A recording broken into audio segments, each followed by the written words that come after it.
When Roy Davidson was only 31, his doctor told him he had the worst case of multiple bleeding ulcers he had ever seen. After a specialist examination, it was clear that surgery was not an option. The ulcers were so severe that removing them would cause extensive damage, and there would always be scar tissue, even if medicine could heal the ulcers. I just worked with pain. I lived with pain. I slept with pain. I ate with pain. I partied with pain. I swam with pain. Wherever we went, I just had pain for all those years. It never went away. Roy quit his stressful corporate job and searched for a simpler life. During this break, he decided to go on a missions trip to Haiti. And it was while we were there that I had the worst attack of these ulcers. I had the worst problem ever. And when we got down there, one day I couldn't go to work. I couldn't walk. And this was like a knife stabbing pain, an aggravating pain, and a gnawing pain. And I could remember the doctors telling me that if they couldn't control the bleeding, if they couldn't get the ulcers under control, that a condition like that could be fatal. It could kill you. The men on the missions trip offered to pray for Roy's healing. He declined. Instead, he decided to tough it out.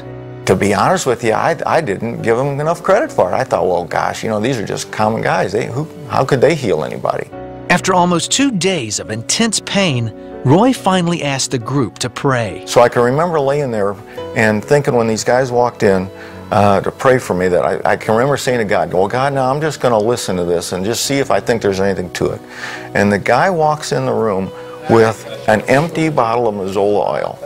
And I thought, oh, good grief, this is the crowning insult. They're going to anoint me with cooking oil. The pastor applied a touch of oil to Roy's forehead. That single action was a turning point in his life.